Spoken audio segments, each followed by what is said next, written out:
Yes, good evening to all of you. Good evening to all of you. Everyone, please confirm, beta, am I audible? Am I visible clearly to all of you?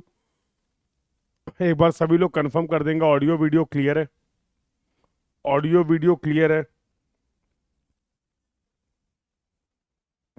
सभी लोग comment कर देंगे एक बार बेटा, so that ये confirm हो जाए कि सभी के कमेंट्स विजिबल हैं या नहीं. तो एवरीवन प्लीज कंफर्म बेटा, ऑडियो वीडियो क्लियर. और सभी के कमेंट्स मैं देख पा रहा हूँ. Pradeep, Rizwan, Raman, Sangam, Kshitij, Ratandeep, yes, Dinkar, Hemnath, Sangam, Lisa. Okay, all the comments are visible. Very good. So I hope आप सभी ठीक हैं और अच्छे से अपने एग्जाम की प्रिपरेशन कर रहे हैं. और लास्ट क्लास में जो हम लोगों ने डिस्कशन किया था, the discussion of the last class was related to the user की कैरेक्टरिस्टिक्स. कर लेंगे बेटा Sangam, that we will discuss, don't worry. All the questions DPP के सॉल्यूशन आपको प्रोवाइड कर दिए गए हैं. जो भी होम असाइनमेंट है उनमें जो भी डिस्कशन रिक्वायर्ड होगा that we will do, don't worry. ठीक है, तो सारी चीजें डिस्कस कर ली जाएंगी, डोंट वरी. तो लास्ट क्लास में हम लोगों ने बात कर ली यूजर कैरेक्टरिस्टिक्स की. और यूजर की कैरेक्टरिस्टिक्स में अगर सबसे इंपॉर्टेंट बातचीत करें तो हम लोगों ने डिस्कशन किया बेटा, that was related to the vision characteristics. और विजन कैरेक्टरिस्टिक्स में जो हमारा डिस्कशन था that was related to the vision. Peripheral vision की बात करी हम लोगों ने. और साथ साथ लास्ट में जो डिस्कशन किया that was related to the eye sight. Yes और नो? तो in eye sight we have discussed about the 6x6 eye sight. तो सबसे पहले आपने डिफाइन किया ये 6x6 आई साइट का मतलब क्या है कि अगर अगर कोई भी 8.5 mm का ऑब्जेक्ट लेटर अल्फाबेट आपको 6 मीटर की डिस्टेंस से क्लियरली विजिबल है, that means your I site is normal I site. और आप उसको बोल सकते हैं 6x6 आई साइट. ये पॉइंट क्लियर है बेटा. दूसरा पॉइंट आपने डिस्कस किया कि सर इससे पुअर आई साइट को कैसे डिफाइन करें. तो इससे पुअर कौन कौन सी आई साइट है, वीक कौन कौन सी आई साइट है. तो आपने बोला 6/9 आई साइट और 6/12 आई साइट. अब जरा समझो, for example let us consider आपकी जो आई साइट है वो 6x6 आई साइट है. आपका जो विजन है वो नॉर्मल विजन है. आप किसी ऑब्जेक्ट को 100 मीटर की डिस्टेंस से देख लेते हो. आप किसी ऑब्जेक्ट को 100 मीटर की डिस्टेंस से साइट कर लेते हो, देख लेते हो. मेरी आई साइट जो है वो आपकी आई साइट की हाफ है. मेरी आई साइट जो है वो आपकी आई साइट से हाफ है. लेट्स से माई आई साइट इज 6/12. मेरी जो आई साइट है वो 6/12 है. तो जाहिर सी बात है उसी ऑब्जेक्ट को देखने के लिए मेरी जो डिस्टेंस होगी वो 100 मीटर से कम होगी. कितनी कम होगी? तो 100 multiply 6/12 that is going to be the 50 meter. तो सेम ऑब्जेक्ट मुझे विजिबल होगा 50 मीटर की डिस्टेंस से. जो आपको विजिबल था, एक नॉर्मल आई साइट वाले पर्सन को विजिबल था 100 मीटर की डिस्टेंस से. क्लियर है बेटा ये बात? ये बात सभी को क्लियर है, यस और no?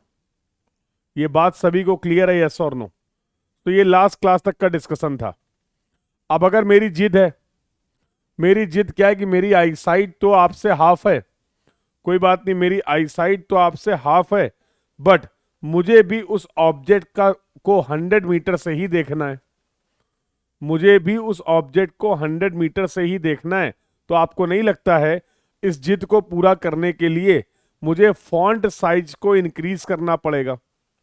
If my I site is 6/12 I sight, तो मुझे अगर सेम डिस्टेंस से उस ऑब्जेक्ट को साइट करना है, जिस डिस्टेंस से एक नॉर्मल आई साइट का पर्सन उस ऑब्जेक्ट को देख पा रहा है, उस केस में I have to increase the font size. Yes और नो? ऑब्जेक्ट का size based on the common sense you can easily से कि अब मुझे नॉर्मल से, क्योंकि डिस्टेंस डबल हो गई है, तो ऑब्जेक्ट के साइज को भी पहले से डबल करना पड़ेगा. ऑब्जेक्ट के साइज को भी पहले से डबल करना पड़ेगा. बिल्कुल चश्मा लगाने से भी हो सकता है बेटा. तो चश्मा लगाने से तो आपकी आई साइट 6/6 हो जाएगी ना. चश्मा अगर आप लगाओगे तो आप अपनी आई साइट को नॉर्मल आई साइट के बराबर कर लेंगे ना. अभी हम लोग कंसीडर कर रहे हैं अलग अलग टाइप्स ऑफ आई साइट की. तो अपने विजन को कैसे इंप्रूव कर सकते हैं वो सब बात की बात है, सेकेंडरी इशू है. जाहिर सी बात, अगर किसी ऑब्जेक्ट की विजिबिलिटी, किसी यूजर को, किसी ड्राइवर की विजिबिलिटी का इशू है तो वो रोड पे थोड़ा जाएगा।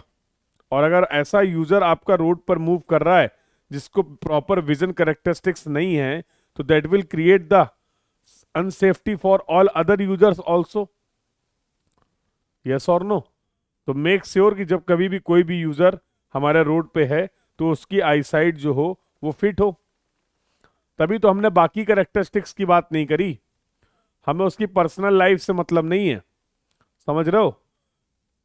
हमें मेन उन कैरेक्टरिस्टिक्स की बात करनी है जो यूजर की ड्राइविंग स्किल्स को अफेक्ट करेंगी।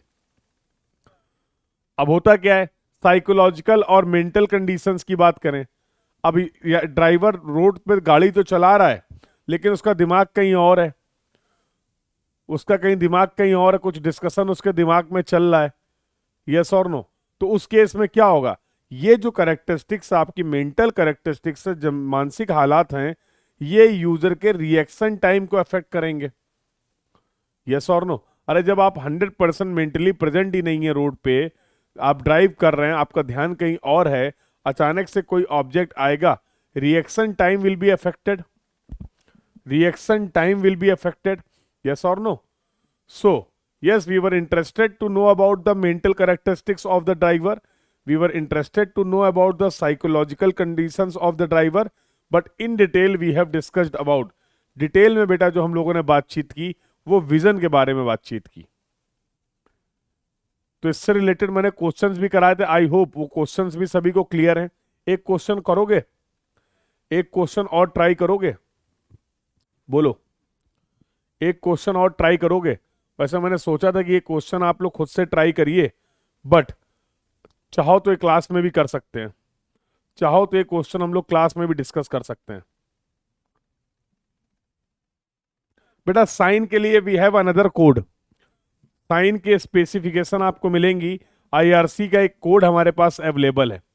तो what are the various sign, उनकी स्पेसिफिकेशन क्या है और उनको कैसे प्लेस करना है, ये सारी बातचीत हम लोग करेंगे ट्रैफिक इंजीनियरिंग के थर्ड पार्ट में।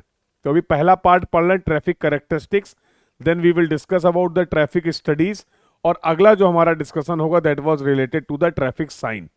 कंट्रोल डिवाइस में ट्रैफिक साइन की बात करेंगे, सिग्नल की बात करेंगे और इंटरसेक्शन की बात करेंगे। We will talk about the traffic sign, we will talk about the traffic signal and intersection. Clear है बेटा? चलिए एक सवाल और कराता हूं, बहुत प्यारा सवाल है, और इसके बाद हम लोग मूव करेंगे आज व्हीकल की कैरेक्टरिस्टिक्स के बारे में बात करेंगे। Both we will complete this part today, आज इस पार्ट को हम लोग कंप्लीट कर लेंगे। स्टैटिक कैरेक्टरिस्टिक्स की बात करेंगे व्हीकल की, और डायनेमिक कैरेक्टरिस्टिक्स ऑफ व्हीकल की भी बातचीत करेंगे। ब्रेकिंग टेस्ट में आपको समझाऊंगा। आइए उसके पहले एक सवाल करवा देता हूं, अब आपने बोला तो बता ही देता हूं। तो लेट्स सॉल्व अ क्वेश्चन। अब क्वेश्चन का डेटा क्या, जरा इसको ध्यान से समझना, क्वेश्चन का डेटा क्या जरा ध्यान से समझना, और मैं चाहता हूं सभी बच्चे इसका आंसर दें।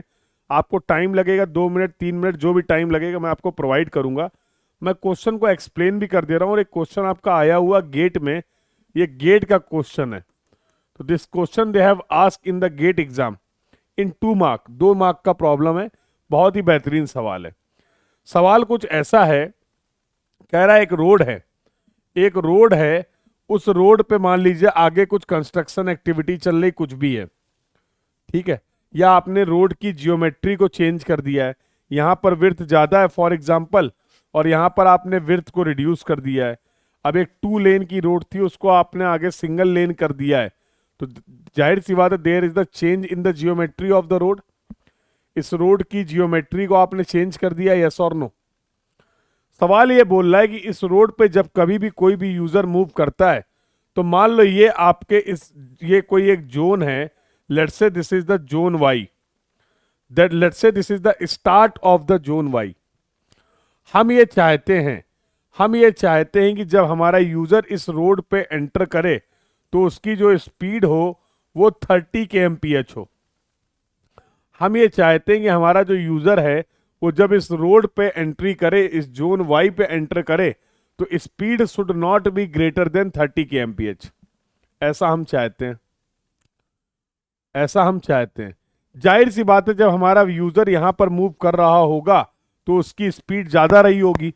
अब हम अपने यूजर को इस चेंज इन जियोमेट्री के बारे में बताना चाहते हैं, तो हमने इस जोन के स्टार्ट होने के पहले यहां पर एक ट्रैफिक साइन लगा दिया है, जहां पर इस सिचुएशन के बारे में हम अपने यूजर को बता रहे हैं। जहां पर आगे जो चेंज इन जियोमेट्री है उस सिचुएशन को इन्फॉर्म करने के लिए हमने एक ट्रैफिक साइन लगा दिया है। सवाल में बेटा ऐसा बोला गया था कि इस रोड पर किसी भी व्हीकल को अपने आप को अपनी स्पीड को सेफली 30 kmph तक रिड्यूस करने के लिए 174 मीटर की डिस्टेंस रिक्वायर्ड है। ध्यान से सुनना, सवाल में ऐसा बोला गया कि there is a requirement of the distance of 174 meter to reduce the speed to 30 kmph। जो आप चाहते हैं जोन वाई पे जब हमारा व्हीकल एंटर करे तो इसकी स्पीड जो हो वो 30 kmph हो, इससे ज्यादा ना हो। ये इंश्योर करने के लिए रोड पर आपको यूजर को जो विजिबिलिटी डिस्टेंस रिक्वायर्ड है वो 174 मीटर की डिस्टेंस रिक्वायर्ड है। इन्होंने बोला कि एक 6x6 विजन का ड्राइवर है, इन्होंने बोला एक 6x6 विजन का ड्राइवर है, वो इस साइन को 48 मीटर पहले देख लेता है। वो इस साइन को 48 मीटर पहले देख लेता है कि भाई आगे कोई जोन है, चेंज इन जियोमेट्री है, जिसके लिए मुझे अपनी स्पीड को रिड्यूस करना है 30 kmph, जिसके लिए अपने मुझे इस स्पीड को रिड्यूस करना है 30 kmph। एक बार सभी लोग कंफर्म कर देंगे यहां तक की बातचीत क्लियर है कि नहीं। एक बार सभी लोग कंफर्म कर देंगे यहां तक की बातचीत क्लियर है कि नहीं। एवरीवन प्लीज कंफर्म बेटा, the discussion till now is clear to everyone. Clear है। आगे इन्होंने क्या बोला कि अगर इसी सिचुएशन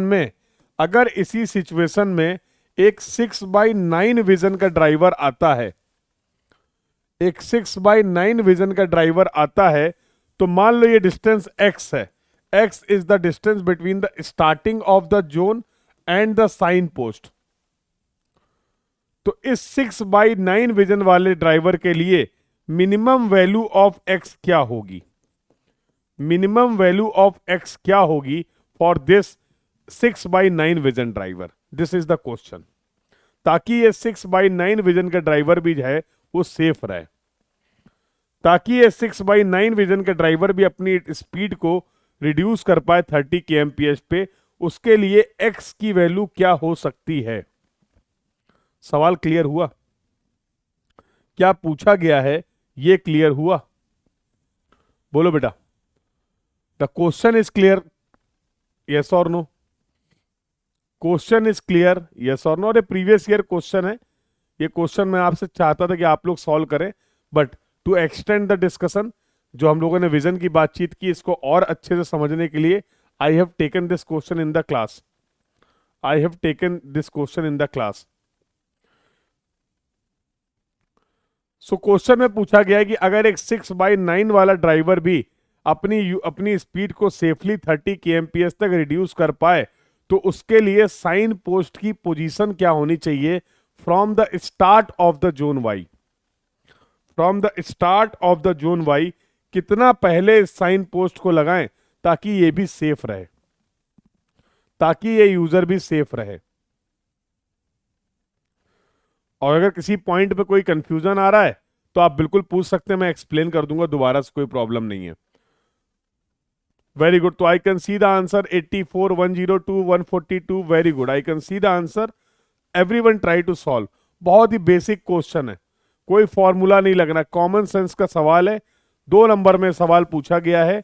और अगर आपको विजन कैरेक्टरिस्टिक्स के बारे में पता है तो बिना किसी दिक्कत के आप इस सवाल को सॉल्व कर लेंगे। तो everyone try to solve this question. तो आंसर्स आ रहे हैं, very good, I can see the answers. I will provide you 2 minute time, 2 minute का मैं आपको टाइम प्रोवाइड करता हूं जिसमें आप इस क्वेश्चन को ट्राई कर लीजिए, then we will have the discussion again. फिर से इसके बारे में हम लोग बातचीत करेंगे। तो Lisa, Rohan, Manish, very good, yes, very good, very good. Answers दिख रहे हैं मुझे चैट बॉक्स में। क्या इसका करेक्ट आंसर होगा? क्या अप्रोच होगा? कहाँ छूट गए बेटा आयुष, क्या नहीं क्लियर हुआ बताओ? यहाँ लोगों के आंसर्स भी आ गए और अभी आप करो क्वेश्चन ही नहीं क्लियर हुआ। कौन सा पॉइंट क्लियर नहीं हुआ बताओ, मैं दोबारा से एक्सप्लेन कर दूंगा। कौन सा पॉइंट क्लियर नहीं हुआ, मैं दोबारा से एक्सप्लेन कर दूंगा।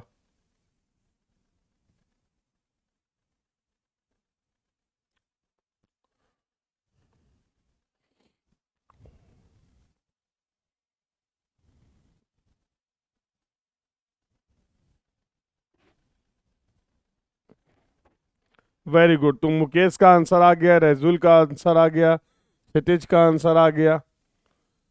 30 kmph का क्या काम है? कोई काम नहीं है, बता रहे हैं। सवाल है। अब जरूरी थोड़ा कि जितना डेटा दिया है उन सबको हम फिट ही कर दें कहीं ना कहीं। हम्म? अब सवाल में ऐसा दिया गया था कि हम चाहते हैं हमारा यूजर जब इस जोन में एंटर करे तो उसकी स्पीड 30 kmph हो।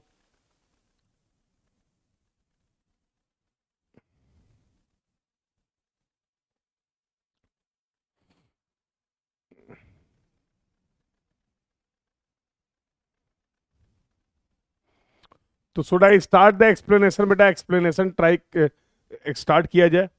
आई होप आप सभी ने ट्राई कर लिया। आई होप आप सभी ने ट्राई कर लिया।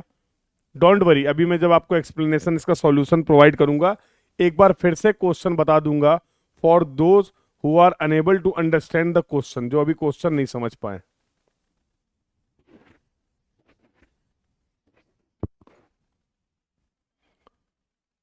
सवाल क्या है फिर से सुन ले एक बार। सवाल क्या है फिर से सुन ले एक बार, सभी लोग सुनो। कह रहा है कि रोड पे कोई एक जोन वाई है, ऐसी आपकी रिक्वायरमेंट है, ऐसे डिजाइनर की रिक्वायरमेंट है कि वो चाहता है कि जब हमारा यूजर इस जोन वाई पे एंटर करे तो उसकी स्पीड 30 kmph से ज्यादा ना हो। उसकी जो स्पीड है वो 30 kmph से ज्यादा ना हो। अगर कोई यूजर आपका यहां पर ज्यादा स्पीड से मूव कर रहा है तो अचानक से तो स्पीड कम कर नहीं लेगा।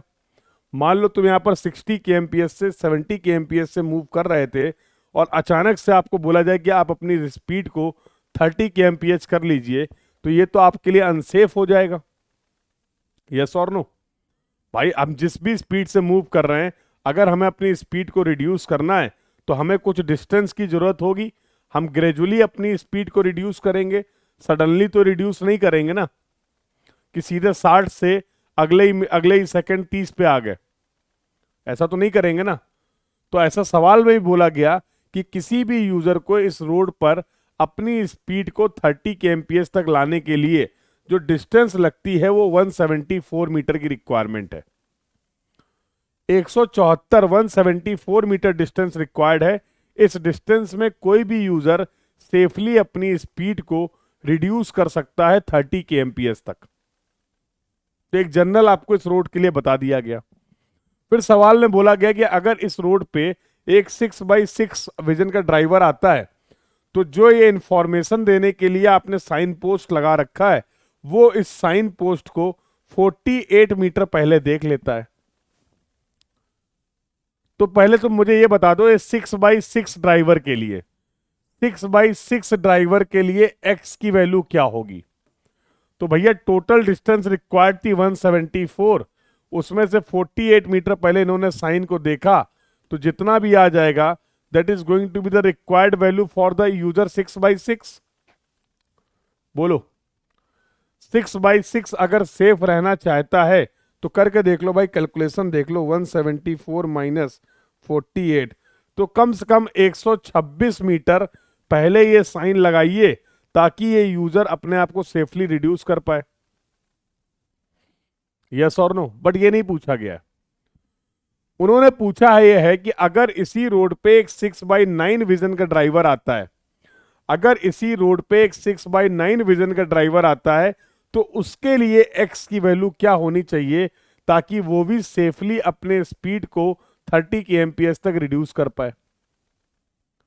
तो मेरे लाल मुद्दे की बात यह है कि इन्हें भी अपनी स्पीड को रिड्यूस करने के लिए टोटल जो डिस्टेंस चाहिए होगी वो डिस्टेंस तो 174 मीटर ही होगी ना।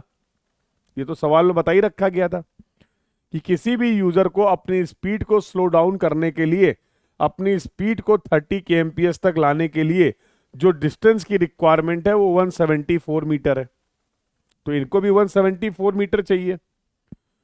लेकिन प्रॉब्लम की बात क्या है कि इनको ये सेम साइन जो दिखेगा, इनको ये जो सेम साइन दिखेगा वो दिखेगा 48 इंटू 6/9, 32 मीटर पहले, क्योंकि इनकी आईसाइट वीक है ना, इनकी आईसाइट वीक है ना, तो इन्हें ये सेम साइन दिखेगा बेटा जब ये साइन से 32 मीटर पास पे होंगे।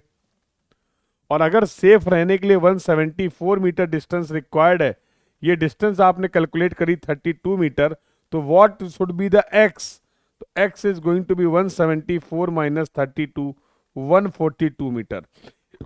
इनके लिए कम से कम एक्स की जो वैल्यू होगी वो 142 मीटर होनी चाहिए, अदरवाइज ये अपनी स्पीड को 30 kmph तक रिड्यूस नहीं कर पाएंगे, अदरवाइज ये अपनी स्पीड को 30 kmph तक रिड्यूस नहीं कर पाएंगे। So what is the minimum value of the x that should be available for the 6/9 vision driver for the safe movement, for the safe reduction of the speed to 30 kmph? The answer is going to be 142 meter. सवाल और जवाब दोनों बातें clear हों तो chat box में बता दो।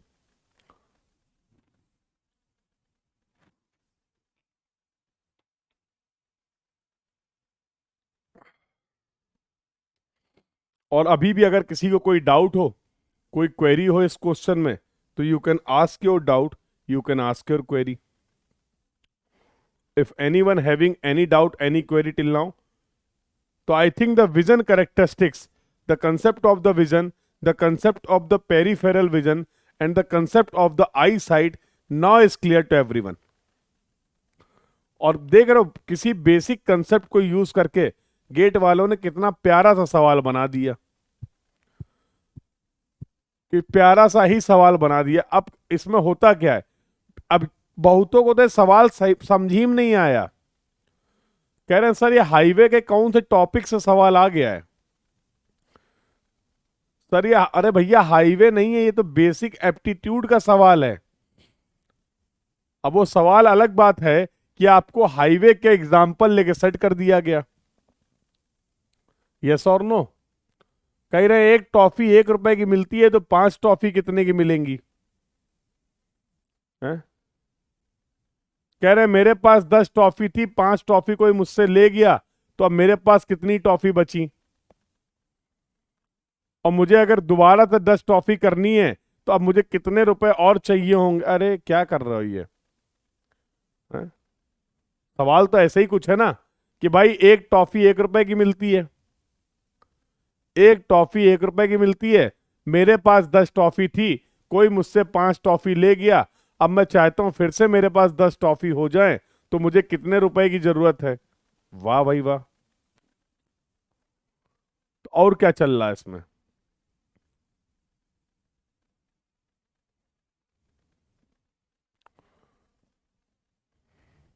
तो मनीष अभी सारे डाउट क्लियर हो गए कि नहीं, बस ये बता दो अभी सारे डाउट क्लियर हो गए कि नहीं। तो जैसे जैसे बेटा हम लोग टॉपिक कंप्लीट करते चले जाएंगे, आप उन टॉपिक से रिलेटेड क्वेश्चंस को ट्राई करिए। आप उन टॉपिक से रिलेटेड जो जो टॉपिक हम लोग कंप्लीट करते चले जा रहे हैं उनके क्वेश्चंस आप सॉल्व करते रहिए। तो हो सकता है कि आपकी बुक में या जहां से भी आप क्वेश्चंस फॉलो कर रहे हैं कभी कोई ऐसा क्वेश्चन भी मिल जाए जो टॉपिक अभी तक हम लोगों ने डिस्कस ना किया हो, तो घबराना नहीं है उसको देख के, ठीक है, वो सब डिस्कशन का पार्ट होगा। चलें आगे बातचीत करें,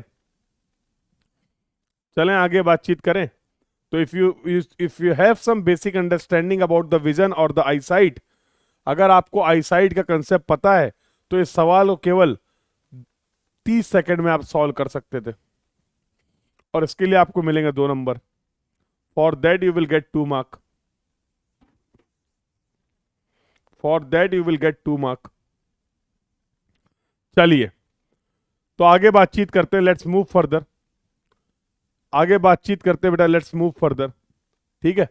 आओ देखो, तो अब अगला जो कैरेक्टरिस्टिक्स है बेटा, that is the static characteristics of the vehicle. That is the static characteristics of the vehicle. ठीक है, अब इसमें क्या बोला गया बेटा, देखो ये सब यहाँ पर क्या स्टैंडर्ड्स की बात कर रहे हैं। अब यार देखो, एक रोड पर तो n तरीके के यूजर हैं, एक रोड पे तो n तरीके के व्हीकल हैं। अब हर व्हीकल के लिए तो हम डिजाइनिंग कर नहीं सकते हैं। तो आपको नहीं लगता है कि from design point of view से हमें कोई एक स्टैंडर्ड व्हीकल डिफाइन करना चाहिए, जिसके बारे में हम लोग बात भी कर रहे हैं। जब आपने ओवरटेकिंग साइड डिस्टेंस करी थी तो आपने बोला था कि सर सिंगल लेन में ओवरटेकिंग पॉसिबल नहीं है। याद है आपको ये बात कि सर सिंगल लेन में ओवरटेकिंग पॉसिबल नहीं है। तो मैंने पूछा भाई सिंगल लेन में ओवरटेकिंग पॉसिबल नहीं है, क्यों नहीं है? तो आपने बोला सर सिंगल लेन की जो विड्थ होती है एज पर आईआरसी वो 3.75 मीटर होती है। वो 3.75 मीटर की टोटल विड्थ होती है। और अगर यहाँ पर हम दो व्हीकल लेना चाहते हैं जिनकी विड्थ है 2.44 मीटर, तो ये संभव नहीं है कि वो रोड पे रहते हुए कैरिज वे में रहते हुए ही उनकी विड्थ सर 5 मीटर हो जाएगी। उतनी तो विड्थ ही अवेलेबल नहीं है। तो स्टैंडर्ड व्हीकल के टर्म्स में अगर बात करें तो overtaking is not possible in the case of single lane road. Yes और नो? तो ये डेटा तो आपने यूज किया 2.44 कहां से आ गया था? ये 2.44 आपको बताया गया था आईआरसी की स्पेसिफिकेशन के बेसिस पे। तो स्टैंडर्ड व्हीकल की अगर बात करें तो एज पर आईआरसी कुछ डेटा है जो आपको पता होना चाहिए। वही है इसकी स्टैटिक कैरेक्टरिस्टिक्स। जैसे जैसे maximum width of the vehicle कितनी होगी? हमारे रोड पर जो यूजर आएंगे, जो व्हीकल आएगा, मैक्सिमम से मैक्सिमम कितनी विड्थ का व्हीकल आ सकता है? मैक्सिमम से मैक्सिमम कितनी विड्थ का व्हीकल आ सकता है? तो that is going to be 2.44 meter. आप चाहें तो इसको नियरली इक्वल टू 2.5 मीटर मान सकते हैं, बट एग्जैक्ट वैल्यू क्या होगी? That is going to be 2.44 meter. Clear है बेटा? Maximum length of the vehicle कितनी होगी रोड पे? That is 18 meter. और इस मैक्सिमम लेंथ को डिफाइन करने के लिए इन्होंने जो अरेंजमेंट कंसीडर किया है वो ट्रैक्टर और ट्रॉली देखा है? ट्रैक्टर और ट्रॉली को कंसीडर किया है कि the maximum length of the vehicle is going to be 18 meter. और for the reference they have considered tractor plus trailer arrangement. अगला अगर बात करें कि maximum height of the vehicle क्या होगा, तो that is going to be 4.75 metre.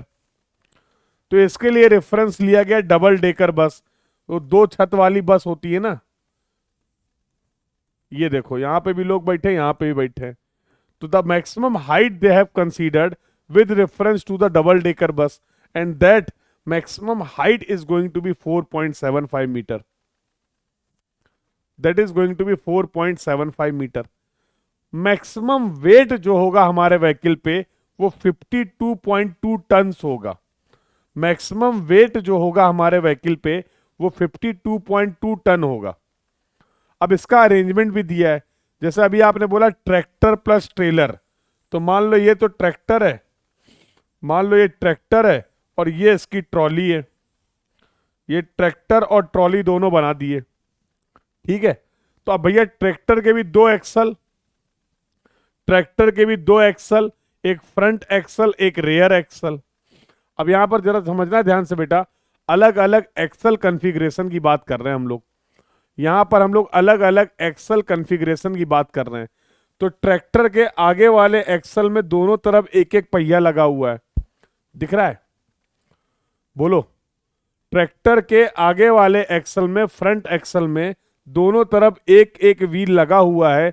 इस तरीके के एक्सल कॉन्फ़िगरेशन में जो मैक्सिमम लोड आएगा वो होगा 6 टन।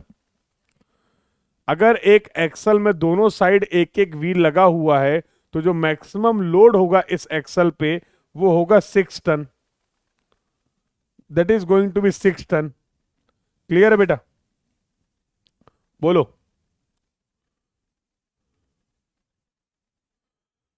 सिमिलरली अगर आप रेयर एक्सल को देख रहे हैं ट्रैक्टर के, तो दोनों साइड दो दो व्हील लगे हुए हैं। भैया दोनों अलग अलग एक्सल कॉन्फ़िगरेशन हैं। ये दोनों ही एक्सल कॉन्फ़िगरेशन अलग अलग हैं। यहां पर एक एक्सल में दोनों साइड एक एक व्हील है, यहां पर एक एक्सल में दोनों साइड दो दो व्हील लगे हुए हैं। इस तरीके के एक्सल पे जो मैक्सिमम लोड आएगा वो आएगा 10.2 टन। कितना आएगा बेटा? 10.2 टन। और सिमिलरली अगर ट्रेलर की बात करें तो ट्रेलर में देखिए जरा ध्यान से, यहां पर आपने क्या प्रोवाइड कर रखे हैं? मान लो तीन तीन एक्सल लगे हुए हैं, तीन तीन व्हील लगे हुए हैं, तीन तीन व्हील लगे हुए हैं दोनों साइड। ट्रेलर के फ्रंट और रेयर में दोनों साइड तीन तीन व्हील लगे हुए हैं। इस तरीके के एक्सल कॉन्फ़िगरेशन को बोलते हैं टेंड्रम। इसमें जो मैक्सिमम लोड आएगा बेटा वो होगा 18 टन। तो यहां पर भी कितना हो जाएगा? 18 टन। अब इन सबको जोड़ दो तो 18 18 36 और 10 46 6 52 और 2 52.2 टन मैक्सिमम लीगल वेट है जो कि अलाउड है हमारे इस व्हीकल पे। Maximum legal weight that is allowed, that is going to be the 52.2 ton. किस किस एक्सल कॉन्फ़िगरेशन के लिए कितना कितना लोड है, ये बात भी आपको आईआरसी ने बता रखी है। तो हम लोगों ने बात कर ली बेटा मैक्सिमम विड्थ क्या होगी रोड पर व्हीकल की, yes. Maximum length of the vehicle क्या होगा, maximum height of the vehicle क्या होगा, और maximum weight of the vehicle क्या होगा। किसी को यहां तक के डिस्कशन में कोई डाउट हो, कोई क्वेरी हो, कोई तकलीफ हो, कोई गिला हो, कोई सिकवा हो, कोई नाराजगी हो तो बता दो। So all these are the static characteristics of the vehicle. All these are the static characteristics of the vehicle.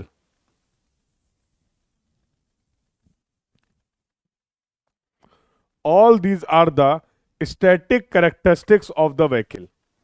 So if anyone having any doubt, any query till now, you can ask your doubt, you can ask your query बेटा। यहां तक के discussion में अगर किसी को कोई doubt है तो आप पूछ सकते हैं, और नहीं है तो please confirm in the chat box so that we can proceed further. तो देखो गेट पॉइंट ऑफ व्यू से अगर मैं बात करूं तो ये सच बहुत ज्यादा इंपॉर्टेंट नहीं था, क्योंकि जनरली गेट ऐसे डेटाबेस क्वेश्चन पूछते नहीं है। गेट अगर लेकिन हाँ आपके इंजीनियरिंग सर्विसेज में या जो आपके स्टेट के ए लेवल के एग्जाम होते हैं बेटा, ये अलग अलग एक्सेल कॉन्फ़िगरेशन, इसके बारे में अरिजीत अभी और डिटेल में बात करेंगे।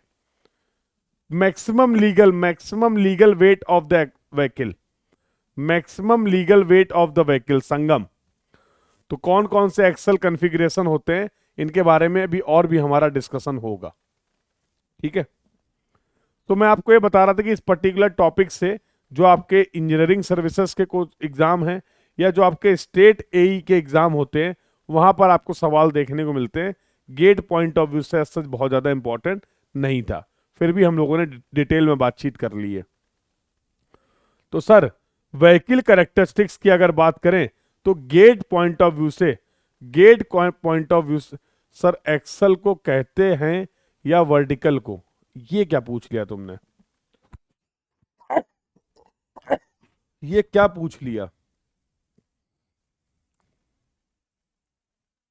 क्या पूछना चाह रहे हो बेटा?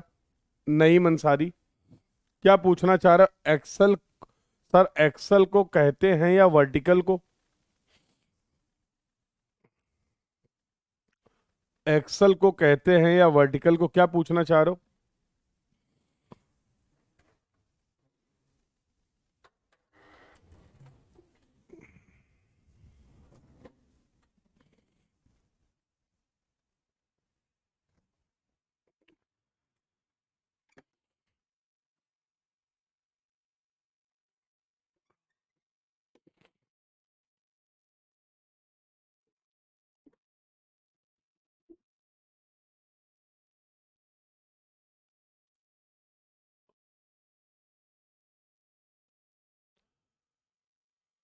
हॉरिजॉन्टल वाले को एक्सल कहते हैं कि वर्टिकल वाले को एक्सल बोलते हैं?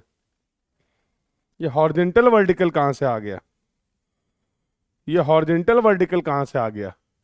ये गाड़ी दिख रही है ना? दिख रही है तो और आप पास आके दिखाएं। ये एक्चुअली मेरे भतीजे के है प्रॉपर्टी। हाँ दिखाएं तो मैं, ये देखो जरा ध्यान से देखना, ये एक गाड़ी दिख रही है, ये इस गाड़ी का फ्रंट है, ये बैक है। देखो पहिए दिख रहे हैं, पहिए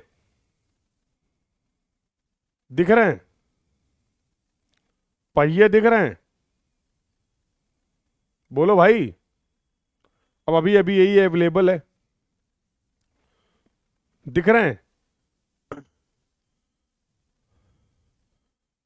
तो ये फ्रंट इसका एक्सल हो गया, ये रेयर एक्सल हो गया, ये आगे वाला फ्रंट एक्सल हो गया, पीछे वाला रेयर एक्सल हो गया। अब अगर इस, अरे यार टूट ही गया ये, अब वो हमें तोड़ देगा। तुम्हें समझाने के चक्कर में पिटाई करवाओगे मेरी। ये देखो ये एक्सल है, ये एक्सल है।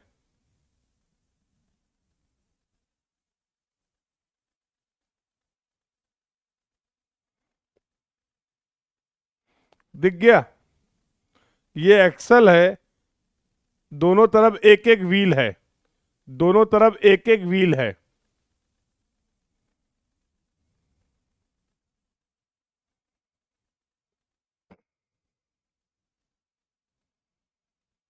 अब समझ गए एक्सल। अब क्या पूछ रहे थे, हॉरिजॉन्टल वर्टिकल, है तो मैं नहीं समझ पाया, बट मैंने आपको एक्सल क्या होता है ये बता दिया। तो ये जो एक्सल दिख रहा है आपको, ये वाला केस है। ये देखो ऐसे, ये दिखा रहा हूं मैं तुम्हें। फ्रंट एक्सल दोनों साइड एक एक व्हील लगा हुआ है। हाँ वो हमें खोल देगा, चलो देखा जाएगा।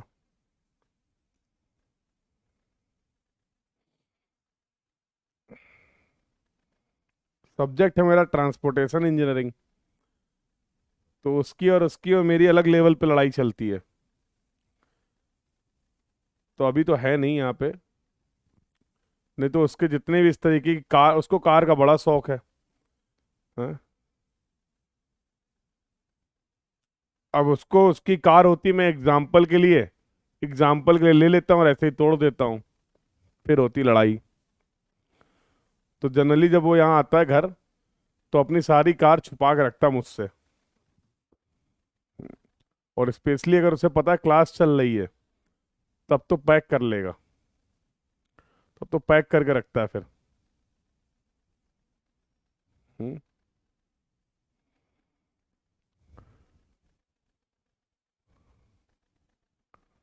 हाँ ठीक है चलो, कोई बात नहीं, प्रैक्टिकल चल रहा, हाँ। ठीक है, अब समझ गए बेटा, अब कोई कंफ्यूजन तो नहीं है, अब कोई कंफ्यूजन तो नहीं है। नहीं, दो तीन चार कार नहीं, कई कार हम उसकी तोड़ चुके हैं ऐसे ही। एक तोड़ो पे चार लेता है, उसका भी अलग लेवल पे खेल है। दो चार तो ऐसे ही गिना देगा। एक वो आपने एक कप तोड़ी थी, फिर एक सुबह तोड़ी थी, एक शाम को तोड़ी थी, हमें खुद नहीं ध्यान देता इतनी कप तोड़ दी हमने।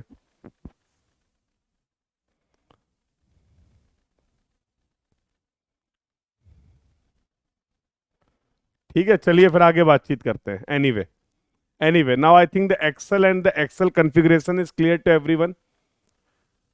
Now the axle and the axle configuration is clear to everyone.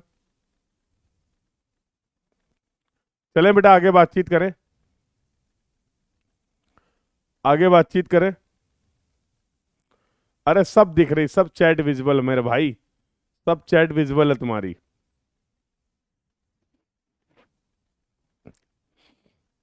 हम्म, चलिए लेट्स मूव फर्दर, आगे बातचीत कर लेते हैं। अब गेट पॉइंट ऑफ व्यू से जो इंपॉर्टेंट डिस्कशन है, गेट में यहां से सवाल मिलते हैं फ्रिक्वेंटली, आपको एक नंबर का भी सवाल आ सकता है, दो नंबर के भी सवाल आ सकते हैं। And that is related to the dynamic characteristics of the vehicle. अब इसके बारे में जरा ध्यान से सुनो, that is related to the dynamic characteristics of the vehicle. अब देखो, अगर मेरे पास एक स्टैंडर्ड व्हीकल है, अगर मेरे पास कोई एक स्टैंडर्ड व्हीकल है, आपके पास भी एक स्टैंडर्ड व्हीकल है, तो भैया इसकी स्टैटिक कैरेक्टरिस्टिक्स तो सेम होंगी ना। तो इसकी स्टैटिक कैरेक्टरिस्टिक्स तो सेम ही होंगे ना। अगर we are comparing the two standard vehicle, तो इनकी स्टैटिक कैरेक्टरिस्टिक्स तो सेम ही होंगी ना। मैक्सिमम हाइट क्या होगी, मैक्सिमम विड्थ क्या होगा, मैक्सिमम लेंथ क्या होगा, मैक्सिमम वेट क्या होगा, क्योंकि ये दोनों व्हीकल ही स्टैंडर्ड व्हीकल हैं। क्योंकि दोनों व्हीकल ही स्टैंडर्ड व्हीकल हैं तो इनकी स्टैटिक कैरेक्टरिस्टिक्स तो सेम होंगी। यस और नो? अब ऐसा थोड़ा कि एक क्रेटा है मान लो 2.44 मीटर की और दूसरी क्रेटा की विड्थ है मान लो 10 मीटर 4 मीटर, ऐसा तो नहीं होगा ना। दोनों की विड्थ सेम होगी, चलो ये बात समझते हैं। दोनों की लेंथ सेम होगी, दोनों का मैक्सिमम अलाउड लीगल वेट जो होगा वो भी सेम होगा। अलग क्या हो सकता है? मान लो मेरे पास क्रेटा कार है, आपके पास भी क्रेटा कार है फॉर एग्जाम्पल। मेरे पास तो नहीं है, आपके पास हो, बहुत अच्छी बात है। तो let's say for example I am considering, हम दोनों लोगों की व्हीकल की स्टैटिक कैरेक्टरिस्टिक तो सेम है क्योंकि एक ही गाड़ी है, एक ही मॉडल है, सब कुछ एक है। क्या चीज सेम नहीं होगी? वो होगी उसकी डायनेमिक कैरेक्टरिस्टिक्स। क्या सेम नहीं होगा? वो होगी उसकी डायनेमिक कैरेक्टरिस्टिक्स। जैसे मान लो मेरे पास जो क्रेटा है वो 1 साल पुरानी है, आपकी जो क्रेटा है वो अभी आई है, जस्ट आज 2022 के समापन में तुमने तहलका मचा दिया, या कल लोग जाके 2023 की शुरुआत में। मेरे पास जो है वो 1 डेढ़ साल पुरानी गाड़ी है। तो स्टैटिक कैरेक्टरिस्टिक्स तो सेम है ना, स्टैटिक कैरेक्टरिस्टिक्स तो सेम है ना, लेकिन डायनेमिक कैरेक्टरिस्टिक्स सेम नहीं होंगी। सर डायनेमिक कैरेक्टरिस्टिक्स आप कहना क्या चाह रहे हैं? अरे मेरे लाल, मैं बात कर रहा हूं ब्रेकिंग इफिशियंसी की। बहुत प्यार है, बहुत बढ़िया। मैं बात कर रहा हूं ब्रेकिंग इफिशियंसी की। अरे कैपेसिटी कैसे नहीं सेम होगी भाई? कैपेसिटी कैसे नहीं सेम होगी अभय? हमारे पुराने वाले में भी 4-5 लोग बैठते, 5 लोग की सीटिंग कैपेसिटी है। तुम भी अगर खरीदोगे कल तो 5 ही की तो कैपेसिटी होगी। ब्रेकिंग इफिशियंसी अलग अलग होती भाई, ब्रेकिंग इफिशियंसी अलग अलग होगी। यस और नो? तो मेन बहुत सारी कैरेक्टरिस्टिक्स अलग अलग होंगी, बट हमारा जो मेन इंटरेस्ट है, अब हम यूजर की व्हीकल की ब्रेकिंग इफिशियंसी के बारे में जानना चाह रहे हैं, जिसको हम लोग बोल रहे हैं dynamic characteristics of the vehicle. Fuel efficiency से हमें डिजाइन में कोई फर्क नहीं पड़ता है। फ्यूल इफिशियंसी से, माइलेज से एज अ डिजाइनर हमें कोई फर्क नहीं पड़ता है। माइलेज वाला पार्ट आप देखो, यूजर देखेगा ना वो। माइलेज, फ्यूल इफिशियंसी क्या है, ये तो यूजर का कंसर्न है ना। हम माइलेज के हिसाब से थोड़ा डिजाइन कर रहे हैं। Are you getting this point बेटा? यस और नो?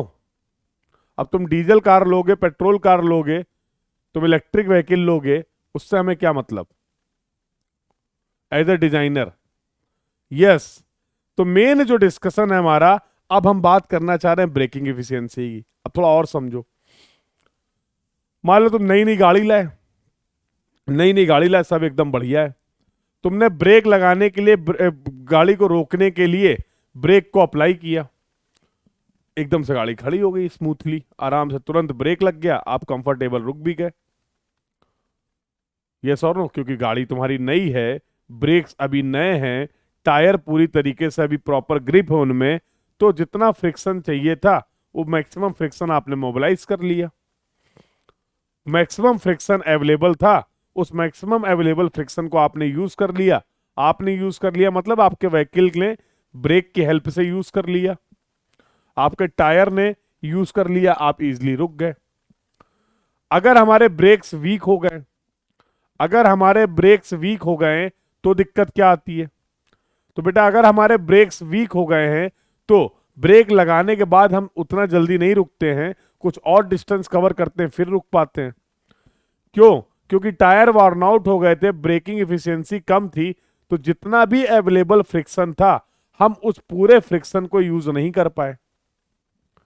हम उस पूरे फ्रिक्शन को यूज नहीं कर पाए, हमारा टायर घिसा हुआ था, जिसकी वजह से हम कुछ कम फ्रिक्शन को यूज कर पाए। ये दो बातें बहुत इंपॉर्टेंट हैं, कितना फ्रिक्शन वहां पर आपके लिए अवेलेबल था और कितना आप यूज कर पाए, ये दोनों बातें समझना बहुत जरूरी है। तो भैया रोड पे मेरे लिए, नई गाड़ी के लिए, पुरानी गाड़ी के लिए, सबके लिए अवेलेबल फ्रिक्शन तो सेम हो सकता है, लेकिन हम सब उस फ्रिक्शन को सेम क्वांटिटी में यूज कर पाएंगे ऐसा कंपलसरी नहीं है। मानते हो कि नहीं? मानते हो कि नहीं? अरे यही तो मतलब है एफिशिएंसी का। इस क्लास में मैं आपको कंसेप्ट पढ़ा रहा हूं, इस क्लास में मैं आपको कंसेप्ट पढ़ा रहा हूं, सभी बच्चों को एक ही कंसेप्ट, एक ही नॉलेज, एक ही एग्जाम्पल दे रहा हूं। बट क्या सभी की लर्निंग इफिशियंसी सेम होगी? क्या सभी की लर्निंग इफिशियंसी सेम होगी? तो मैंने 10 लाइन बोली, कोई 10 में से 10 लाइन को समझ लेता है तो उसकी लर्निंग इफिशियंसी 100% है। मैंने 10 लाइन आपको समझाई, कोई 10 लाइन में से केवल 5 लाइन समझ पा रहा है, उसकी लर्निंग इफिशियंसी 50% है। यस और नो? तो उसी तरीके से कितना फ्रिक्शन हम यूज कर सकते थे और एक्चुअल में कितना व्हीकल की कंडीशन की वजह से कितना मैक्सिमम फ्रिक्शन हम यूटिलाइज कर पाए, क्या इन दोनों के बेसिस पे हम अपनी ब्रेकिंग इफिशियंसी को डिफाइन कर सकते हैं? क्या इन दोनों के बेसिस पे हम अपने व्हीकल की ब्रेकिंग इफिशियंसी को डिफाइन कर सकते हैं? यस और नो? बोलो बेटा।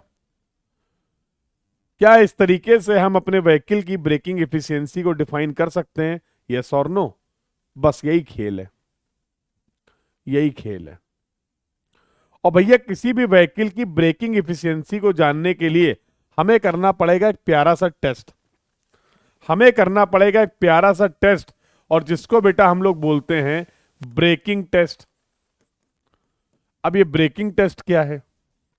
ब्रेकिंग इफिशियंसी को जानने के लिए, ब्रेकिंग इफिशियंसी को एक्सप्लेन करने के लिए we will conduct a braking test. अब इस टेस्ट का तरीका क्या है? कुछ नहीं, एक रोड पे एक व्हीकल को लेके जाएंगे, और ये व्हीकल कोई और व्हीकल नहीं, ये हमारा टेस्ट व्हीकल है। टेस्ट में यूज कर रहा हूं ना इसको, ये हमारा टेस्ट व्हीकल है, ये हमारा टेस्ट व्हीकल है।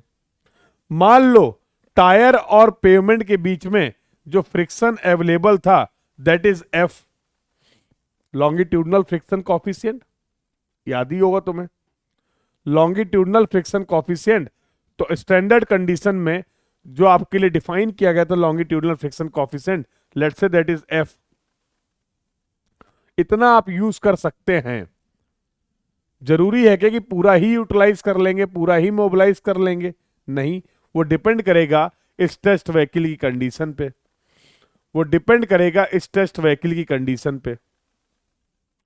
जरा ध्यान, कह रहे हो 0.15, अरे वो लेटरल होता है प्रवेश, वो लेटरल होता है, और ये डिजाइन वैल्यू आप बता रहे हो वो भी लेटरल की, ठीक है? तो जरा ध्यान से समझो, ये 0.35 से 0.4 जो आपने बताया था वो डिजाइन वैल्यू थी जो आपको आईआरसी ने प्रोवाइड की थी फॉर 50% ब्रेकिंग इफिशियंसी, याद है?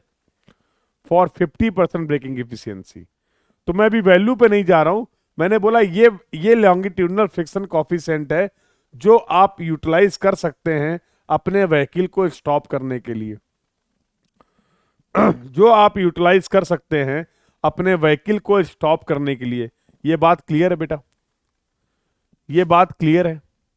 अब इस टेस्ट में करते क्या है?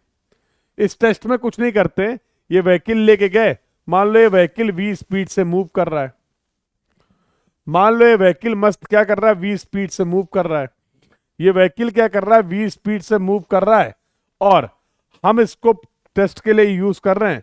हमने मान लो फॉर एग्जांपल इस पॉइंट में आके लगाया ब्रेक, यहां पर हमने ब्रेक को अप्लाई किया, यहां पर हमने ब्रेक को अप्लाई किया, क्या इस व्हीकल की स्पीड तुरंत 0 हो जाएगी? बोलो। इस पर्टिकुलर पॉइंट पे आपने ब्रेक को अप्लाई किया, क्या ये व्हीकल यहीं का यहीं खड़ा हो जाएगा? क्या ये व्हीकल यहीं का यहीं रुक जाएगा? आप ही बताओ। जैसे ही ब्रेक लगाओगे क्या ये व्हीकल यहीं का यहीं रुक जाएगा? नहीं सर, जाहिर सी बात है रुकने के पहले सर ये कुछ डिस्टेंस को कवर करेगा, रुकने के पहले ये कुछ डिस्टेंस को कवर करेगा। मान लीजिए ये डिस्टेंस जो है that is the braking distance. मान लीजिए सर ये जो डिस्टेंस है वो ब्रेकिंग डिस्टेंस है। ब्रेक लगाने के बाद पहिए ने घूमना तो बंद कर दिया, लेकिन हमारा व्हीकल किसी स्पीड से मूव करते हुए आ रहा था। इस व्हीकल का अपना मास भी था, जिसकी वजह से इसको कुछ डिस्टेंस रिक्वायर्ड होगी फाइनली जीरो स्पीड पे आने के लिए। सॉरी, फाइनली जीरो स्पीड पे आने के लिए। ये बात क्लियर है कि नहीं? ये बात क्लियर है कि नहीं? बिल्कुल, इसी को ब्रेकिंग डिस्टेंस भी बोलते हैं, या फिर इसी को आप बोल सकते हैं स्किड मार्क, इसी को आप बोल सकते हैं स्किड लेंथ, स्किड मार्क। इस टेस्ट में बेटा हम तीन चीजें पकड़ते हैं। इस टेस्ट में हम तीन चीजें जानना चाहते हैं। हमने जिस समय ब्रेक अप्लाई किया, हमने जिस समय ब्रेक अप्लाई किया उस समय हमारे व्हीकल की स्पीड क्या थी, पता चल जाएगी क्या? जिस समय हमने ये ब्रेक अप्लाई किया है उस समय हमारे व्हीकल की स्पीड कितनी थी, क्या ये पता चल जाएगा आपको? अरे टेस्ट कर रहे हैं भैया, सब कुछ पता चल जाएगा। टेस्ट कर रहे हो, सब कुछ पता चल जाएगा। टेस्ट कर रहे हो, सब कुछ पता चल जाएगा। तो जिस समय ब्रेक आप अप्लाई कर रहे हैं, देख लीजिए आपका व्हीकल किस स्पीड से मूव कर रहा था। देख लीजिए आपका व्हीकल किस स्पीड से मूव कर रहा था। यस और नो? जब आपने ब्रेक अप्लाई किया है, कितनी देर के लिए ब्रेक अप्लाई किया है, कितनी देर के लिए ब्रेक अप्लाई किया है, तो ब्रेकिंग टाइम क्या टी भी आपको पता चल जाएगा इस टेस्ट से? क्या कितनी देर के लिए आपने यहां पर ब्रेक अप्लाई किया है, ये टाइम भी आपको पता लग सकता है? यस और नो? ये टाइम भी आपको पता चल जाएगा बेटा? यस और नो? क्या ये ब्रेकिंग टाइम भी आपको पता चल जाएगा? यस और नो? तुम ही तो ब्रेक अप्लाई कर रहे हो, तो कितने टाइम के लिए आप इस ब्रेक को अप्लाई कर रहे हैं, ये टाइम आप यहां से पता कर सकते हैं। और ये सब रुकने के बाद आप चाहें तो ये ब्रेकिंग डिस्टेंस, आप चाहें तो ये ब्रेकिंग डिस्टेंस भी मेजर कर सकते हैं। आप चाहें तो ये रोड पे ये ब्रेकिंग डिस्टेंस भी मेजर कर सकते हैं, length of the skid mark भी मेजर कर सकते हैं, length of the skid mark भी मेजर कर सकते हैं। यस और नो?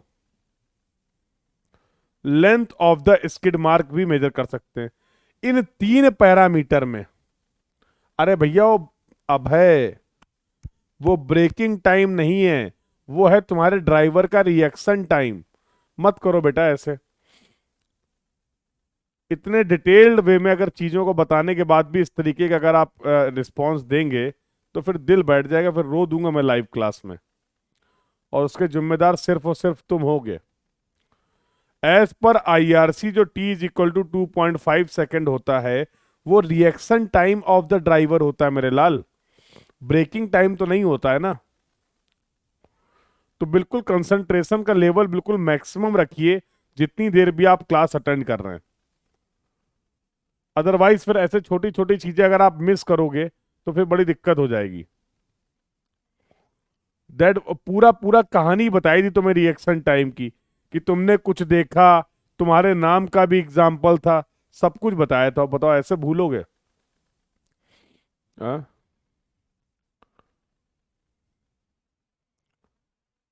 तो रिएक्शन टाइम होता क्या है, आता कैसे, क्या अप्रोच है, कैसे आईआरसी ने रिएक्शन टाइम कंसीडर किया, किस थ्योरी पे बेस था, सब बताया था। ब्रेकिंग डिस्टेंस मीन क्या होता है, तो एसएसडी पढ़ी थी राहुल, एसएसडी पढ़ी थी। ब्रेक लगाने के बाद, ब्रेक अप्लाई करने के बाद फाइनली स्पीड जीरो हो जाए, उसमें कितनी डिस्टेंस कवर किया आपके व्हीकल ने, उसको बोलते हैं ब्रेकिंग डिस्टेंस। तो एसएसडी के फॉर्मूले में जो आप डिराइव करके लाए थे v इंटू टी आर, वो था लैग डिस्टेंस, और v स्क्वायर अपॉन 2gf वो क्या था, ब्रेकिंग डिस्टेंस। याद आया मेरे बच्चे राहुल? याद आया?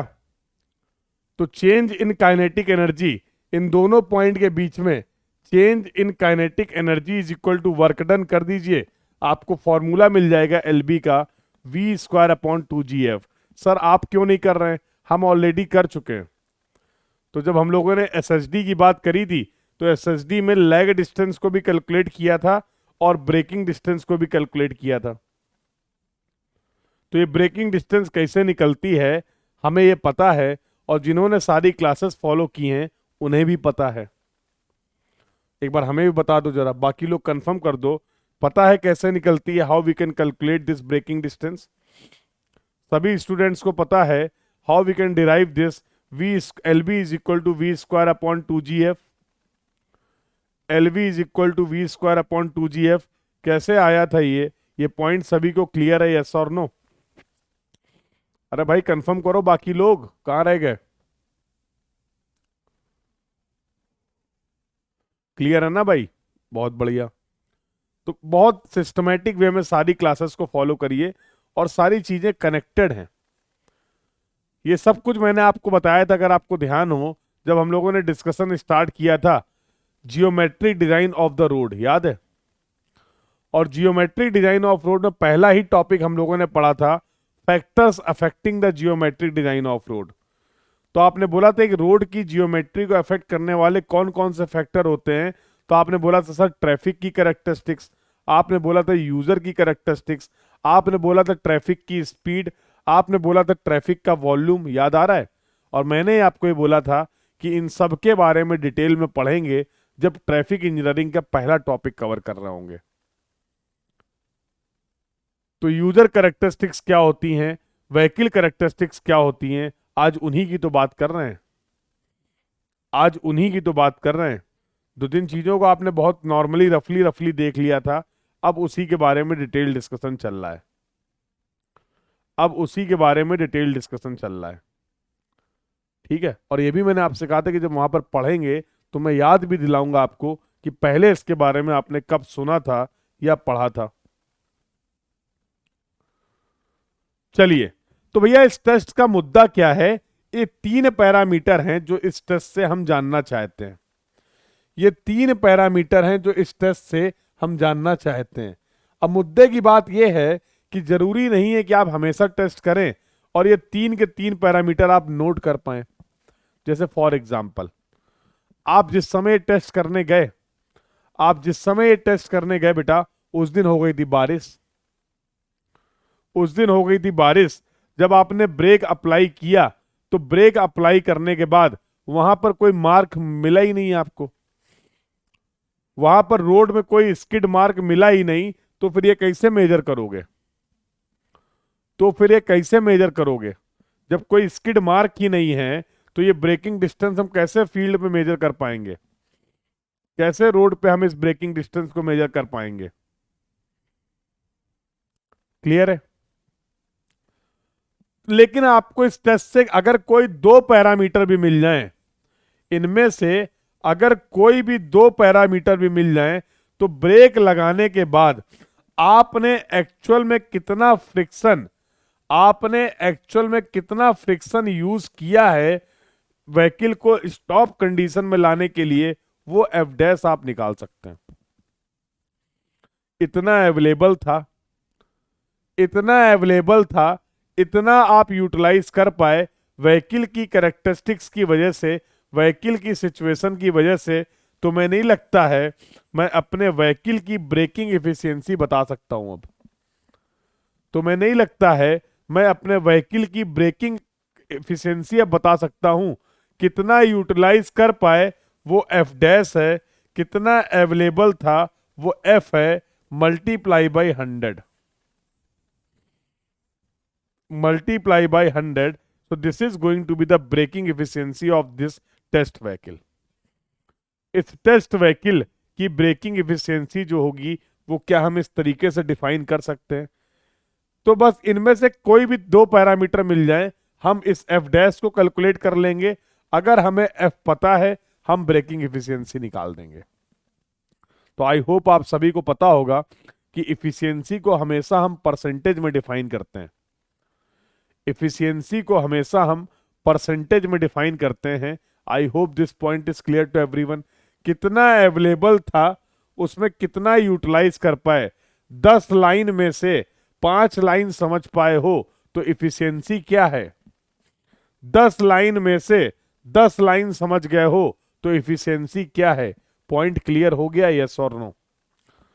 यहां तक की बातचीत क्लियर हो गई, यस और no? The discussion till now is clear to everyone, yes और नो? तो सर अब मुद्दा ये है कि अब इनकी हेल्प से ये एफ कैसे निकाले हम? इनकी हेल्प से हम कितना फ्रिक्शन मोबिलाइज कर पाए, कितना फ्रिक्शन यूटिलाइज कर पाए अपने व्हीकल को स्टॉप करने के लिए, हम ये कैसे निकालें? हमें ये तो बताइए। बताएंगे, बिल्कुल बताएंगे। स्टोरी समझ गए हो? स्टोरी समझ गए हो? स्टोरी समझ गए हो, यस और no? So I hope the discussion till now is clear to everyone. और बेटा ये एफ कैसे निकलता है, यही होता आपका सवाल, यही है आपका सवाल। देखो, चलो देखते हैं। तो speed of the vehicle, length of the skid mark जिसको आपने ब्रेकिंग डिस्टेंस बोला, और braking time, actual duration of the brake application.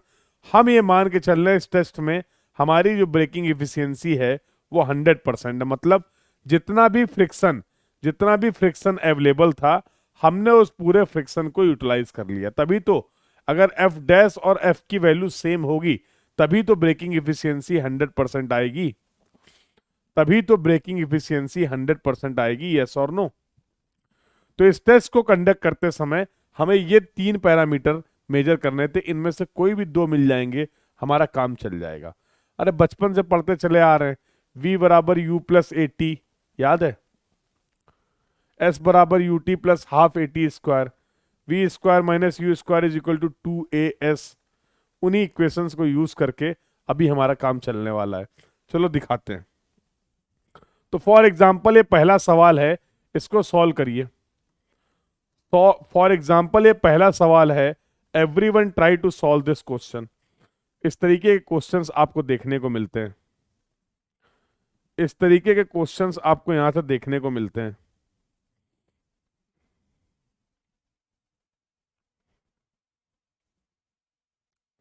Everyone try to solve this question बेटा।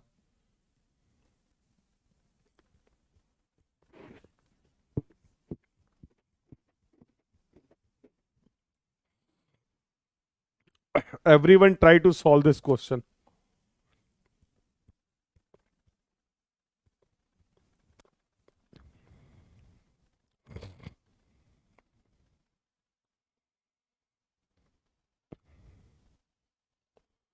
Everyone try to solve this question.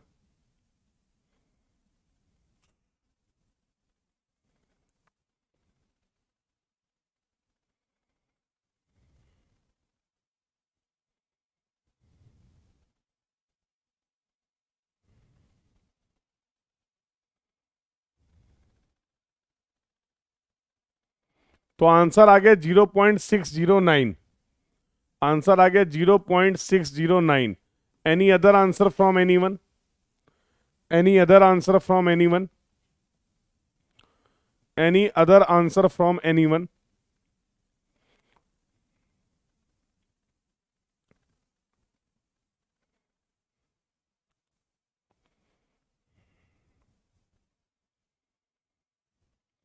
सबका answer यही आ रहा है 0.61। सभी लोग का आंसर यही आ रहा है। Everyone do try.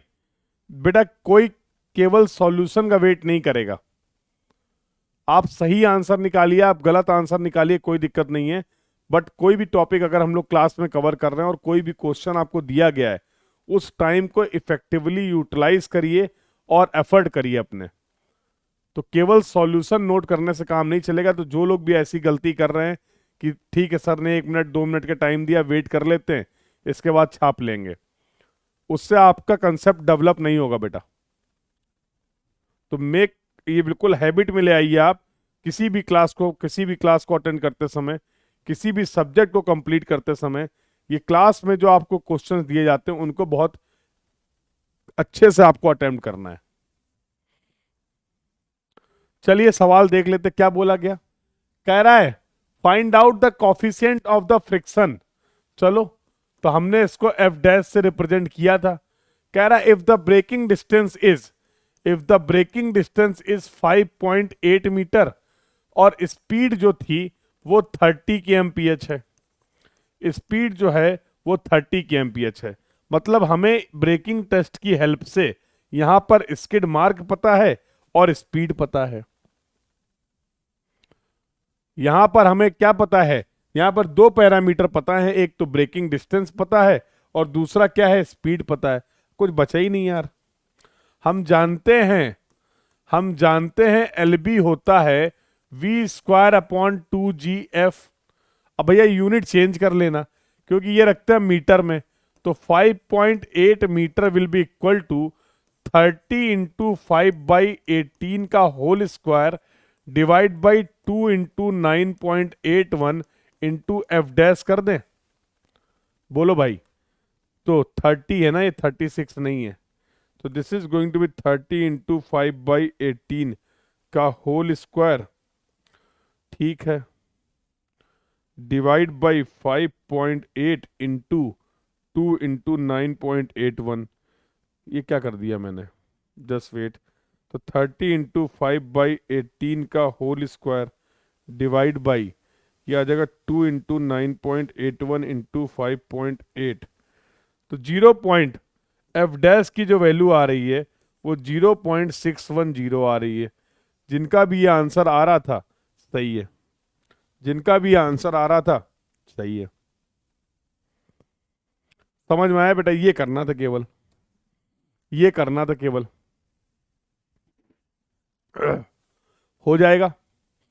सर मान लीजिए सर मुझे अगर यहां पर दे देता, मान लीजिए सर मुझे अगर यहां पर दे दिया जाता स्पीड और टाइम, तो भी क्या हम एफ निकाल सकते थे? अभी करके देखते।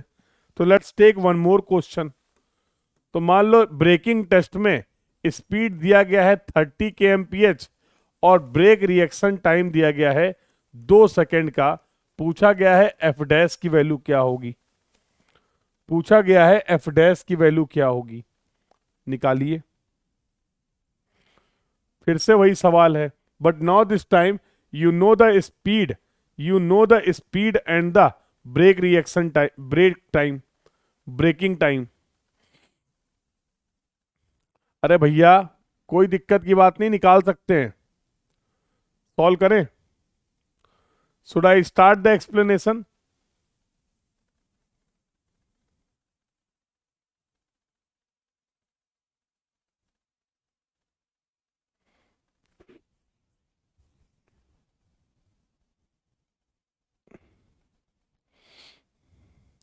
अरे हो जाएगा कि नहीं हो जाएगा?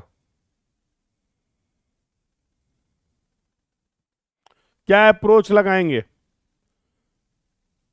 क्या अप्रोच लगाएंगे? अरे भैया क्या हम ब्रेक लगाने के बाद जो रिटार्डेशन है उसको निकाल सकते हैं v/t से? माइनस में आएगा। रिटार्डेशन मतलब क्या है, माइनस में। यस और नो? लगा सकते हैं कि नहीं लगा सकते हैं? और अगर यहां से a पता चल गया तो हमने ये भी तो पढ़ा था कि gf इज इक्वल टू होता है a, तो f dash is equal to हो जाएगा a/g। यहां से केवल आपको इस डेटा की हेल्प से रिटार्डेशन की वैल्यू कैलकुलेट करनी है, रिटार्डेशन की वैल्यू कैलकुलेट करनी, जो आप कर सकते हैं। रिटार्डेशन की वैल्यू कैलकुलेट करनी, जो आप कर सकते हैं। जी की वैल्यू आपको पता है, रिटार्डेशन आप निकाल लीजिए, आपको पता चल जाएगा एफ डैश की वैल्यू। बोलो। अरे सब कमेंट दिख रहे हैं रोहन, सब कमेंट दिख रहे हैं। क्यों टेंशन ले रहे हो, क्यों टेंशन ले रहे हो?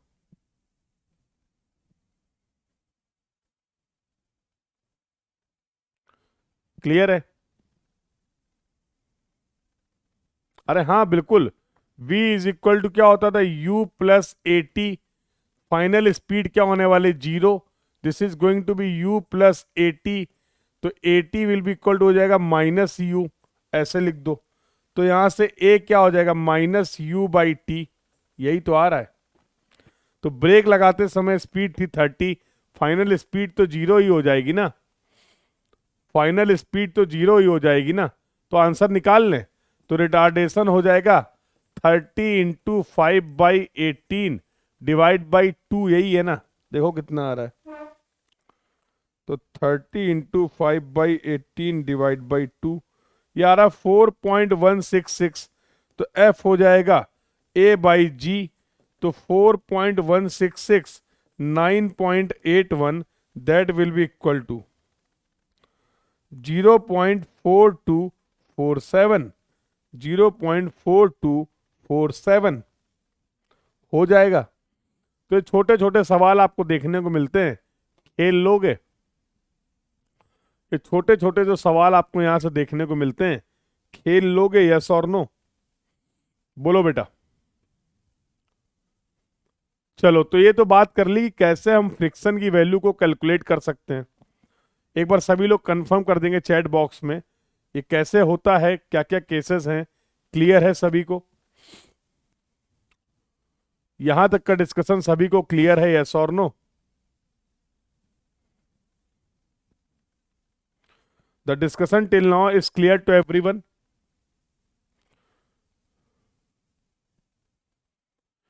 चलिए, तो फिर अगला एक क्वेश्चन देखते हैं, ये भी क्वेश्चन इंपॉर्टेंट है। तो let's solve this question, let's solve this question. अब इस क्वेश्चन का आपको आंसर बताना है। तो एफ कैलकुलेट करने का ऑब्जेक्टिव क्या था, वो देख लीजिए।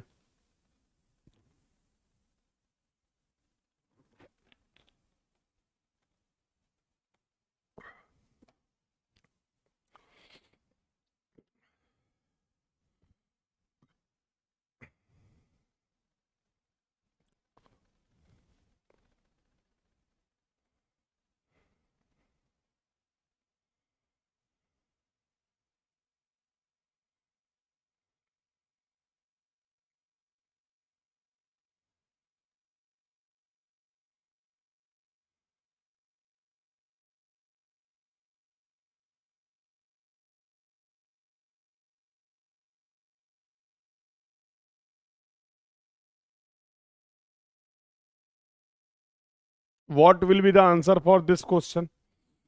इस क्वेश्चन का आंसर क्या होगा बेटा?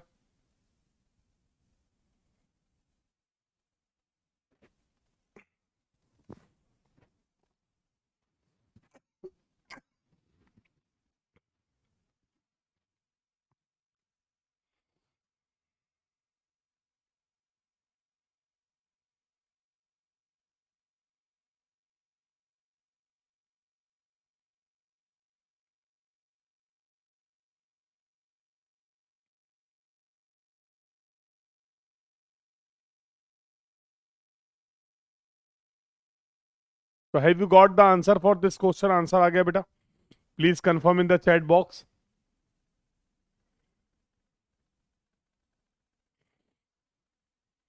तो आंसर आ गया 47.06। अरे बेटा, रोहन अभी तो बताया था, always we will define the efficiency in percentage, always we will define the efficiency in percentage. Efficiency हमेशा परसेंटेज में डिफाइन करते हैं। चलिए, तो आई कैन सी कि आप सभी लोगों ने ट्राई कर लिया है और आंसर्स भी आ गए। चेक कर लेते हैं आंसर सही है या नहीं। क्या बोला गया? तो बोल रहा है एक एक ड्राइवर है जो कि travelling at A speed of 40 kmph, बहुत बढ़िया, ब्रेक को अप्लाई कर रहा है और जो ब्रेकिंग डिस्टेंस मिल रही है वो 12.2 मीटर की मिल रही है। ठीक है, कॉफिशेंट ऑफ फ्रिक्शन जो अवेलेबल था वो 0.7 है। तो कह रहा ब्रेकिंग इफिशियंसी बताइए। अरे, कह रहा ब्रेकिंग इफिशियंसी बताइए। तो अभी अभी तो हम लोगों ने डिस्कस किया था कि ब्रेकिंग इफिशियंसी होगा f dash upon f into 100। तो हमें यहां पर निकालना पड़ेगा एफ डैश की वैल्यू। दे रखा गया स्पीड और ब्रेकिंग डिस्टेंस, तो l b will be equal to we square upon 2g f dash कर दें, बोलो। तो एल बी दे रखा है, हाँ।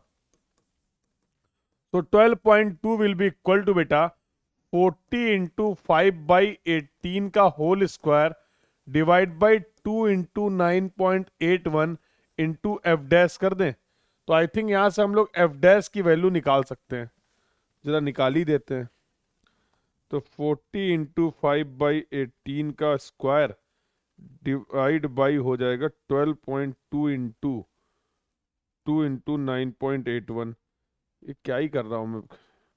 40 इंटू 5/18 का स्क्वायर डिवाइड बाई 12.2 इंटू 9.81। अब सही है, उम्मीद तो है। 0.515, 0.515 ये वैल्यू आ रही है।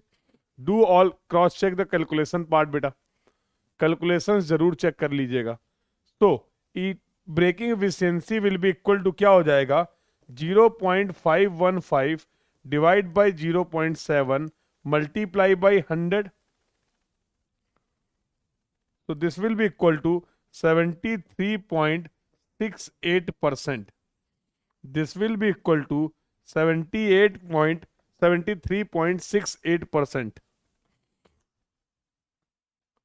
बिल्कुल बेटा, that is the available, that is the maximum available Rizwan. For this f dash we have calculated the braking test. और ये डेटा जो आपको मिला है वो ब्रेकिंग टेस्ट के बेसिस पे मिला है। On the braking test data basis of the, on the basis of the braking test आपको ये V की वैल्यू पता चली और LB की वैल्यू पता चली। ये तो मैक्सिमम इतना था, आप इतना यूटिलाइज कर पाए तो आपकी इफिशियंसी कितनी पता चल रही है, 73.68%।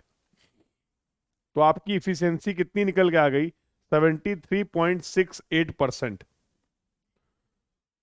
तो आई थिंक नाउ द अगर बात करें बेटा यूजर की कैरेक्टरिस्टिक्स में, हम लोगों ने विजन के बारे में डिटेल में बात की। और अगर व्हीकल कैरेक्टरिस्टिक्स की बात करें तो हम लोगों ने in the case of vehicle characteristics we have discussed about the static characteristics of the vehicle as well as the dynamic characteristics of the vehicle. और dynamic characteristics of the vehicle में in detail we have discussed about the braking efficiency.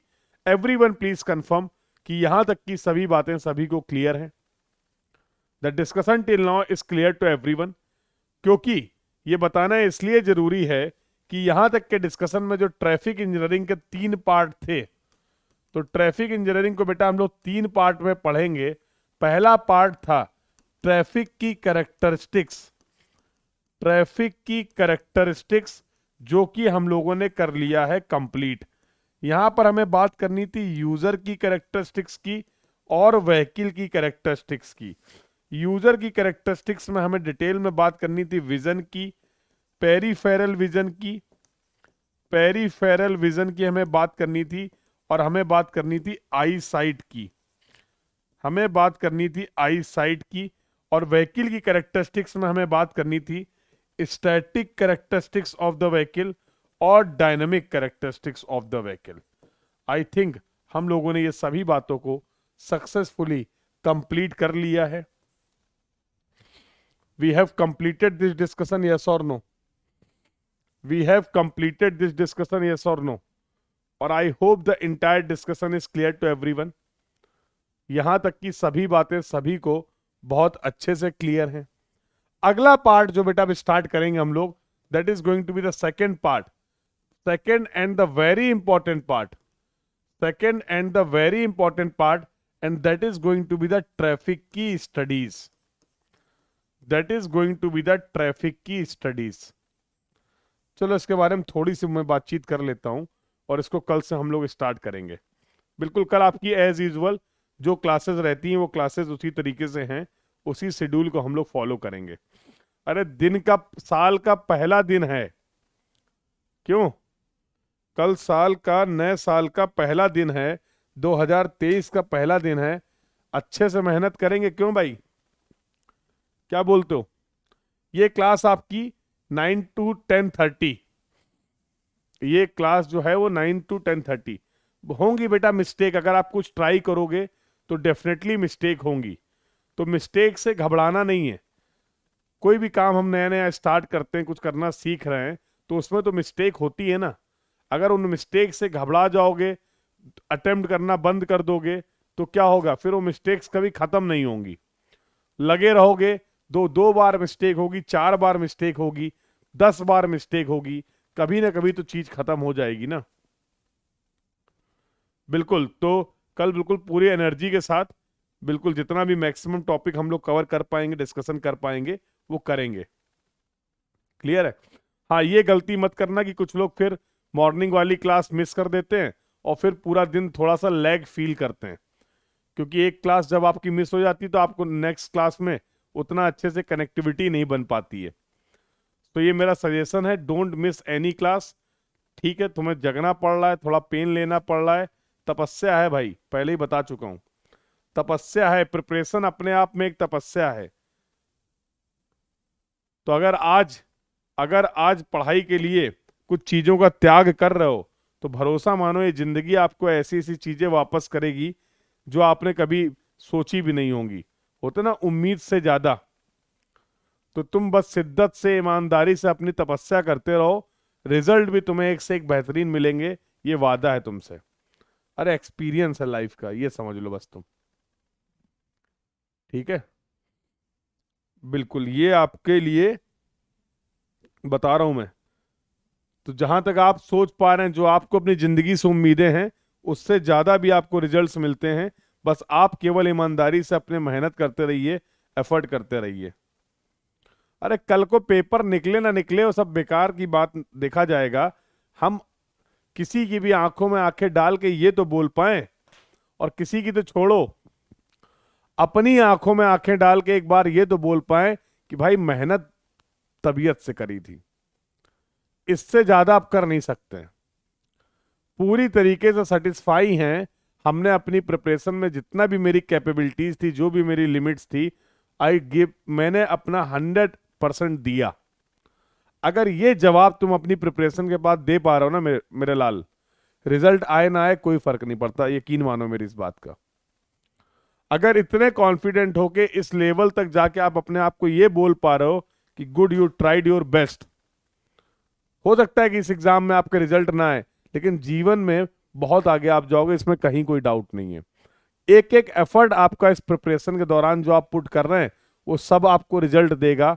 आने वाले समय में आप इस बात को बहुत अच्छे से रिलेट कर पाएंगे। कोई भी प्रिपरेशन, कोई भी चीज आपकी वेस्ट नहीं जाने वाली है।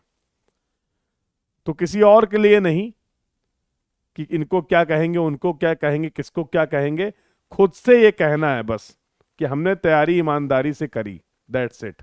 रिजल्ट आए नहीं आए वो मेरे हाथ में था ही नहीं।